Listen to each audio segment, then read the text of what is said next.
औज़ुबिल्लाहिमिनश्शैतानिर्रजीम बिस्मिल्लाहिर्रहमानिर्रहीम। अस्सलाम वालेकुम व्यूवर्स, उम्मीद करती हूँ आप सब खैरियत से होंगे। आज टिप एंड ट्रिक्स आप लोग के लिए एक और नई सबक आमोज कहानी लेकर आया है, जिसका उन्वान है कछुआ और खरगोश। व्यूवर्स, नाम से ही आप लोग को पता चल गया होगा कि इस कहानी में क्या होने वाला है। तो चलते हैं अपनी कहानी की जानिब, लेकिन उससे पहले मैं चाहती हूँ आप मेरे चैनल को सब्सक्राइब कर लीजिए और बेल आइकन को क्लिक कर लीजिए, ताकि हर लेटेस्ट अपडेट आप तक पहुंच जाए। तो चलते हैं कहानी की तरफ। एक कछुए और खरगोश की दोस्ती हो गई। दोनों एक साथ खेलते घूमते फिरते। इनको मालूम था कि लड़ाई अच्छी बात नहीं, लेकिन फिर भी कभी कभी इनकी आपस में लड़ाई हो जाती।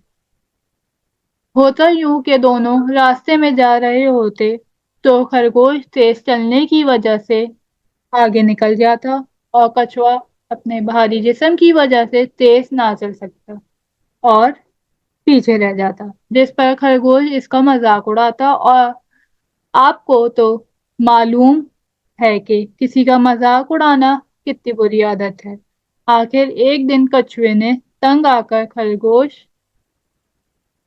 से कहा, देखो, मुझे भी अल्लाह ही ने पैदा किया है और तुम्हें भी अल्लाह ही ने पैदा किया है, इसलिए तुम अपने तेज चलने पर गरूर मत करो। अल्लाह गरूर करने वालों को पसंद नहीं करता। अगर तुमको अपने तेज चलने पर गरूर है तो आओ हम दोनों मुकाबला करते हैं। खरगोश भी मुकाबले के लिए तैयार हो गया। मुकाबला शुरू होते ही खरगोश तेजी से आगे की तरफ भागा।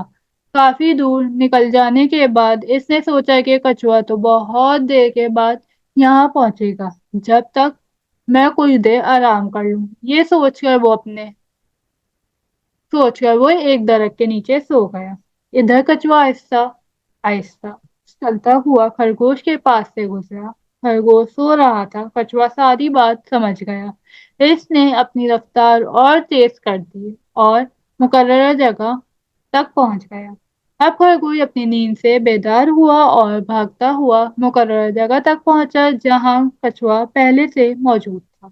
खरगोश को बहुत शर्मिंदगी हुई और इसने गरूर करने से तौबा कर ली और कछुए से माफी मांगी। कछुए ने भी इसको माफ कर दिया। तो इस कहानी का जो सबक है वो कुछ यूं है। दोस्तों, हमें भी किसी का मजाक नहीं उड़ाना चाहिए।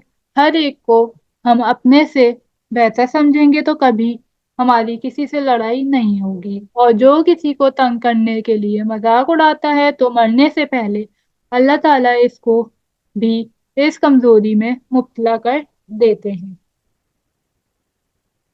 तो अब कहानी के बाद मैंने आप लोग के लिए कुछ सवाल तैयार किए हैं, जिसका जवाब आप लोग मुझे कमेंट सेक्शन में देंगे। तो पहला सवाल कुछ यूं है, हम दिन में कितनी मर्तबा नमाज पढ़ते हैं? तो इसका जवाब आप लोग देंगे कि आप लोग नमाज पढ़ते हैं। अगर पढ़ते हैं तो कितनी दफा पढ़ते हैं दिन में?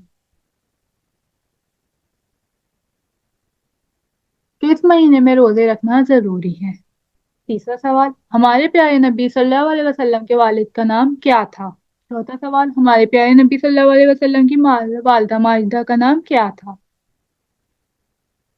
अगला सवाल, हमारे प्यारे नबी सल्लल्लाहु अलैहि वसल्लम किस शहर में पैदा हुए? हमारे प्यारे नबी सल्लल्लाहु अलैहि वसल्लम ने किस शहर की तरफ हिजरत की? हमारे प्यारे नबी सल्लल्लाहु अलैहि वसल्लम की कब्र शरीफ किस शहर में है? मुसलमान किस महीने में हज के लिए बैतुल्लाह शरीफ जाते हैं? किस महीने में तरावी पढ़ी जाती है? साल में कितनी मर्तबा ईद की नमाज पढ़ी जाती है?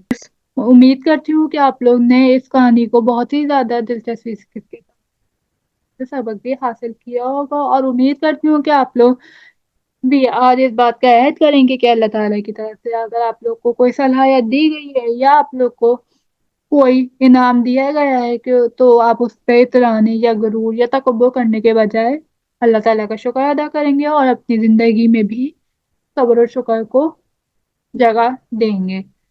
तो اگر آپ لوگ کو میری یہ ویڈیو پسند آئی ہے تو میرے چینل کو جلدی سے سبسکرائب کر لیجیے اور بیل آئیکن کو کلک کر لیجیے، اور ساتھ ہی ساتھ میری ویڈیوز کو لائک کمنٹ شیئر کرنا مت بھولیے گا۔